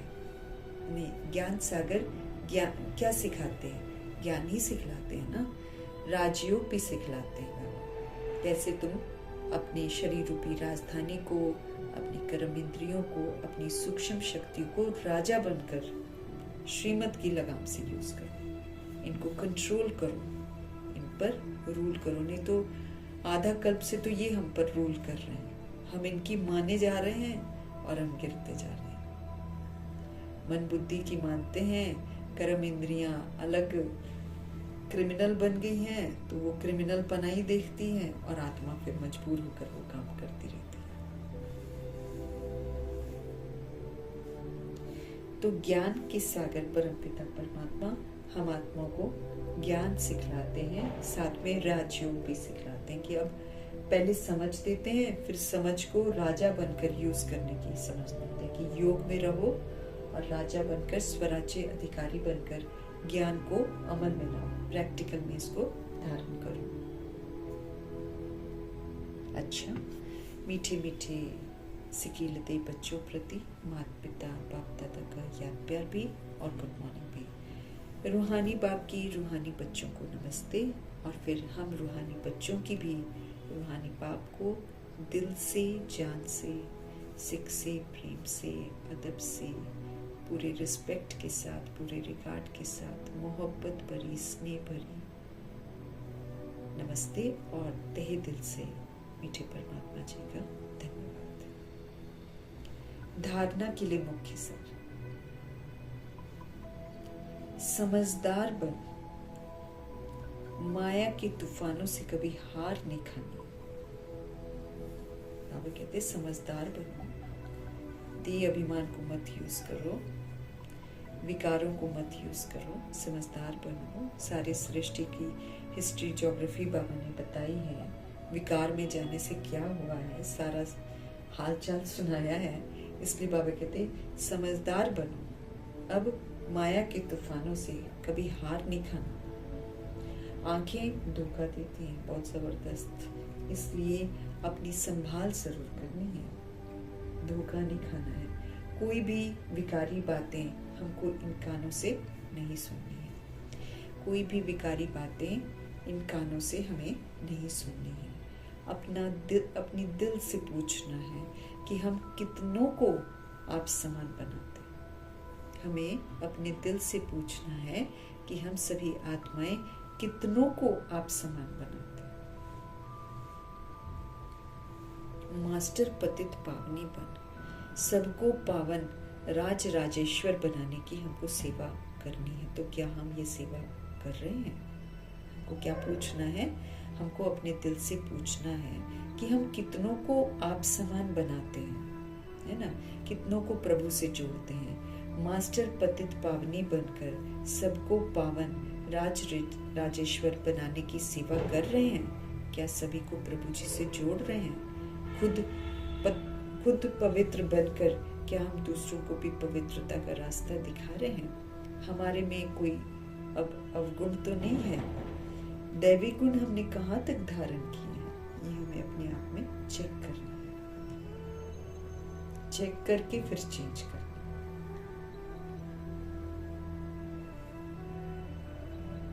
सतगुरु जी का वरदान। हर संकल्प, हर कर्म को श्रेष्ठ और सफल बनाने वाले ज्ञान स्वरूप समझदार भव। हर संकल्प, हर कर्म को बाबा कहते श्रेष्ठ बनाओ, सफल बनाओ उसको, फिर ज्ञान स्वरूप समझदार बनो।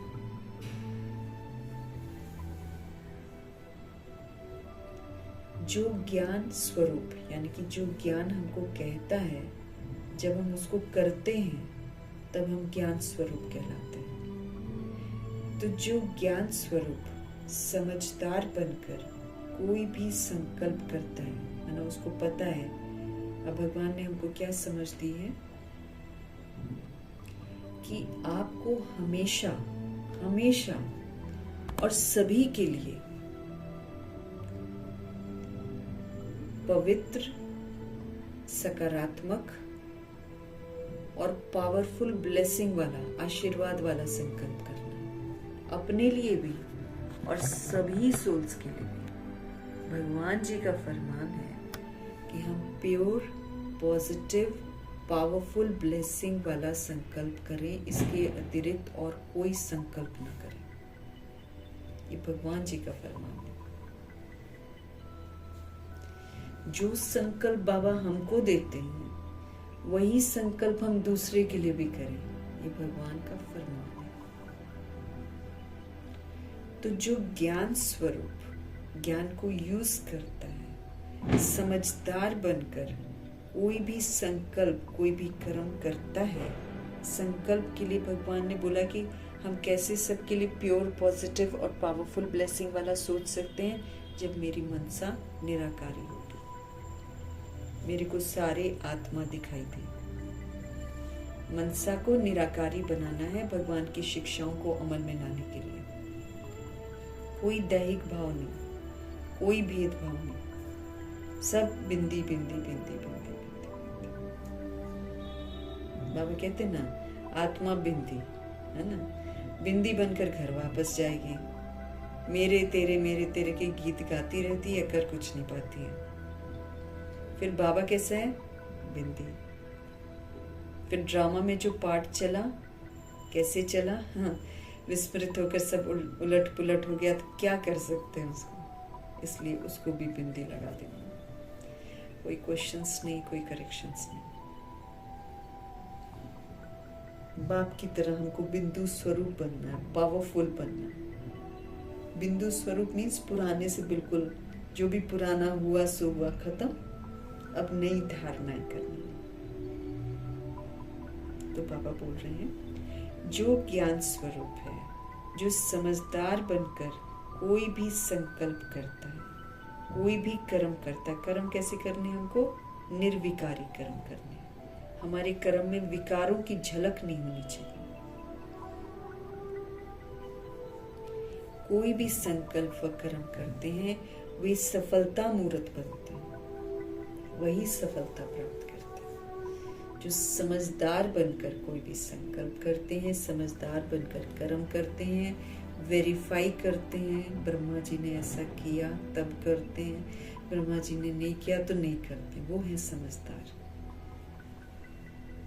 वो फिर सफलता मूर्त बन जाते हैं। इसी का यादगार फिर भक्ति मार्ग में कार्य प्रारंभ करते समय स्वास्तिका निकालते हैं, वह गणेश को नमन करते हैं। जो सोल ऐसी समझदार बनती है ना, सोच समझ कर करती है, बाबा कहते हैं इसको फिर यादगार भक्ति मार्ग में क्या यादगार बनाते हैं? तो इसी का यादगार भक्ति मार्ग में कोई भी कार्य शुरू करेंगे ना, तो बाबा कहते हैं स्वास्तिका निकालते हैं,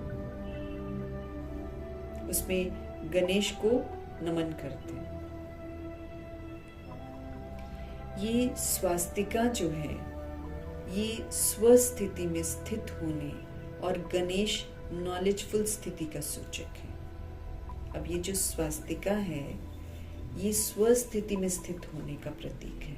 जब आत्मा अपनी स्वस्थिति में स्थित होती है, अब जैसे पूरा चक्र लगाती है ना, सतयुग है पहले, फिर त्रेता युग है, फिर द्वापर युग है, फिर कलयुग है, फिर ऊपर में छोटा सा संगम युग दिखाते हैं, फिर वापस ना बिंदु स्वरूप बनकर घर, फिर नीचे, ऐसे होता है ना। तो आत्मा जो संगम युग में अपनी स्वस्थिति में स्थित होती है, अपनी ओरिजिनल सतुगुणी पावरफुल स्थिति में वो स्थित हो जाती है, उसका प्रतीक है स्वास्तिक। और गणेश को नमन क्यों करते हैं? गणेशा जो है नॉलेजफुल स्थिति का सूचक है। मतलब जब आत्मा नॉलेज से फुल हो जाती है, उसका प्रतीक है गणेशा। इसलिए उनका बॉडी जो दिखाते हैं, उनका जो फेस दिखाते हैं, उन सारे अंगों का अलग अलग मतलब दिखाते हैं कि आंखें इसलिए हैं, सूंड इसलिए है ना। सारी चीज़ का विवरण जो है गणेशा के चित्र से करते हैं। तो क्या होता है, वो नॉलेजफुल स्थिति को दर्शाता है। आत्मा कोई ऐसी गणेश जैसी नहीं होती है, जैसा गणेश है वैसे कोई सूल बॉडी लेगी, नहीं। दे अभिमान का सिर काटा है, दिखाते ना, शंकर जी ने आकर सिर काट दिया अब इतना तप करके आ गए और सिर काट दिया, फिर क्रोध को कहाँ जीता है ना। कुछ कुछ कहानी करके मिक्स कर देते हैं। तो ये जो हाथी का सिर लगा हुआ है, वो प्रतीक किसी का है कि आत्मा ने अपने देह अहंकार को खत्म किया है। और फिर जो हाथी का जो मुख है, उसके फिर सारा जो विवरण है ना, सूंड का और आंखों का, ये सारा विवरण जो है दांतों का है ना, वो सारा दर्शाता है, नॉलेज को दर्शाता है कि आत्मा कैसे वो सारी नॉलेज को ग्रहण करती है। तो गणेश जो है वो नॉलेजफुल स्थिति का प्रतीक है। कैसे कैसे पुरुषार्थ किया, कैसे कैसे धारणा करी। जगदीश भाई को बाबा गणेश बोलते थे। गणेश का वो गणेशा की तरह सारा कार्य, मतलब जो गणेश प्रतीक है ना, जिस नॉलेज को बाबा प्रत्यक्ष करते हैं, वो सारा जो एक्ट था वो जगदीश भाई में था। इसलिए सभा में भी बाबा ने बोला था कि आप गणेशा वाला डांस कर रहे हो, तो वो गणेश बनकर डांस करते हैं एक सभा में। तो गणेश मतलब नॉलेजफुल स्थिति। जगदीश भाई बहुत नॉलेजफुल बन गए थे। बाबा ने उनको हर बात समझाई थी। जब वो ज्ञान में आए थे तो बाबा पर्सनली उनको हर बात समझाते थे। इसीलिए उन्होंने इतनी सारी किताबें लिखी हैं, इतना सारा स्पष्टीकरण किया है। तो उनकी स्थिति जो थी वो बड़ी नॉलेजफुल स्थिति थी। तो उस नॉलेजफुल स्थिति का प्रतीक जो है वो गणेशा को बताते हैं। तो गणेश को इसलिए नमन करते हैं, है ना, क्योंकि वो नॉलेजफुल स्थिति का सूचक है। आप बच्चे जब स्वयं नॉलेजफुल बनकर हर संकल्प व कर्म करते हो तो फिर सहज सफलता का अनुभव करते हो। बाबा कहे, आप बच्चे जब स्वयं नॉलेजफुल बनते हो ना, नॉलेजफुल बनकर फिर आप हर संकल्प करते हो व कर्म करते हो, तो सहज आपको सफलता का अनुभव होता है। तो नॉलेजफुल बनकर हर संकल्प हमको करना है, बेतुके संकल्प हमको करने नहीं है। बाबा तो कहते हैं आपको तो साधारण संकल्प ही नहीं करना है, नेगेटिव और व्यर्थ तो तुम छोड़ दो, तुमको तो ऑर्डिनरी संकल्प भी नहीं करना है, तुमको ऑर्डिनरी बोल भी नहीं बोलने हैं, तुमको ऑर्डिनरी कर्म भी नहीं करना है। आपके संकल्प, बोल और कर्म का इफेक्ट पड़ता है चारों तरफ। इसलिए बड़ा सोच समझकर हमको पावरफुल ब्लेसिंग्स वाले संकल्प करने हैं। जिसके लिए भी करे तो उसको आशीर्वाद मिले। इतना पॉजिटिव, इतना मना हमको प्योर संकल्प करने हैं सभी सोल्स के लिए। तो बाबा कहते आप बच्चे जब स्वयं नॉलेजफुल बन जाते हो तो हर संकल्प व कर्म करते हो तो सहज ही सफलता का अनुभव करते हो। स्लोगन है, ब्राह्मण जीवन की विशेषता है खुशी। ब्राह्मण जीवन भगवान से मिला हुआ जीवन है। भगवान मिल गए, सब कुछ मिल गया, तो कायदे से हमको खुश रहना चाहिए हमेशा। तो ब्राह्मण जीवन की स्पेशलिटी है खुशी, इसलिए खुशी का दान करते चलो। भगवान जी हमको खुशी का खजाना देते हैं, सारा ड्रामा का सत्य बताते हैं, सारे प्रश्न हमारे समाप्त करते हैं, हम आत्मा को एडॉप्ट करते हैं, फिर ज्ञान गुण शक्तियों से संपन्न बनाते हैं, सब कुछ अच्छा अच्छा करते हैं।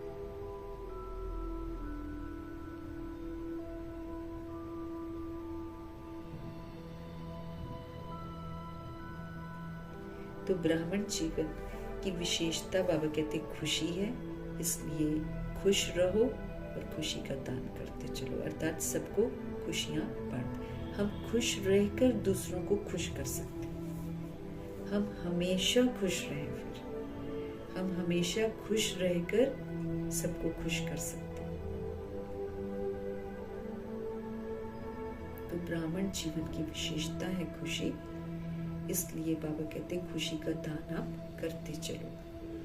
अव्यक्त इशारे हमको मिल रहे हैं, स्वयं और सर्व के प्रति हमको मनसा के द्वारा योग की शक्तियों का प्रयोग करना है। जैसे कोई भी साइंस के साधन को यूज करेंगे तो पहले चेक करेंगे कि लाइट है या नहीं है, क्योंकि बिना लाइट के तो वो काम करेगा नहीं साइंस का साधन। ऐसे जब आप योग का, शक्तियों का, गुणों का प्रयोग करते हो तो पहले ये चेक करो कि जो मूल आधार है आत्मिक शक्ति, परमात्म शक्ति, कल लाइट के बारे था, आत्मिक लाइट, परमात्मा की लाइट और फिर स्थिति की लाइट। आज बाबा कह रहे हैं आप चेक करो कि मूल आधार आत्मिक शक्ति, परमात्म शक्ति, वो लाइट यानी कि हल्की स्थिति है।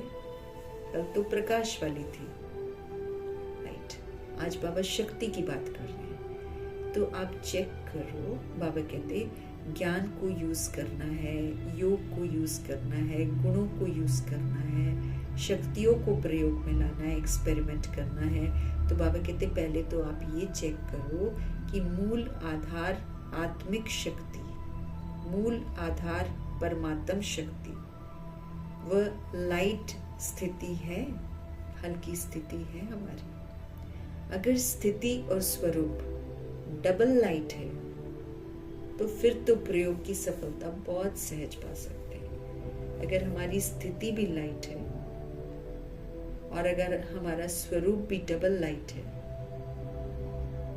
कोई बोझ नहीं है, हल्का है, प्रकाश स्वरूप है, तो डबल लाइट है, तो फिर तो बाबा कहते प्रयोग की सफलता बहुत सहज आप पा सकते हैं।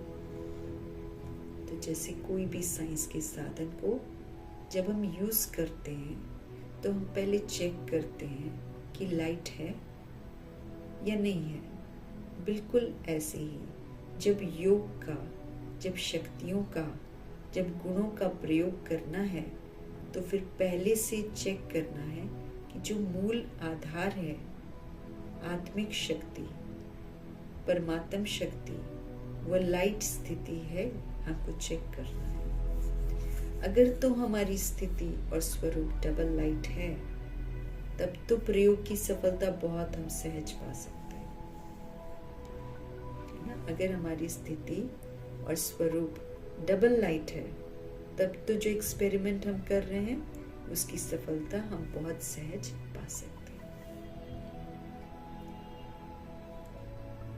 तो अपनी स्थिति को और अपने स्वरूप को बाबा कहते हैं डबल लाइट बनाओ, परमात्म लाइट से, परमात्म शक्ति से, आत्मा की लाइट से, आत्मा की शक्ति से, फिर स्थिति की लाइट से।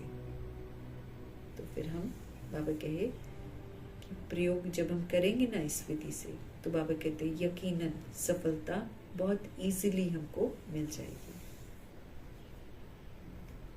मीठे परमात्मा जी का धन्यवाद, ब्रह्मा माँ का धन्यवाद, जगदम्बा माँ का धन्यवाद, अष्ट रत्नों का धन्यवाद, नवग्रहों का धन्यवाद, एडवांस पार्टी की सारी सोच का धन्यवाद, बची हुई जितनी भी आत्माएं हैं सबका धन्यवाद, पांचों तत्वों का धन्यवाद, ड्रामा का धन्यवाद, प्रकृति का धन्यवाद, माया का धन्यवाद, यमदूत का धन्यवाद, करोड़ों की आबादी का धन्यवाद। साधनों का धन्यवाद, साधन बनाने वालों का धन्यवाद, साथ में रहने वाली सोल्स का धन्यवाद, सहयोगी आत्माओं का धन्यवाद।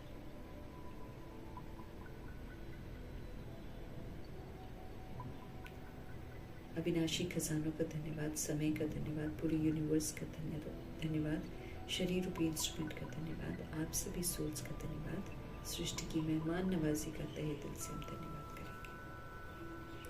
धन्यवाद करते हुए ओम शांति।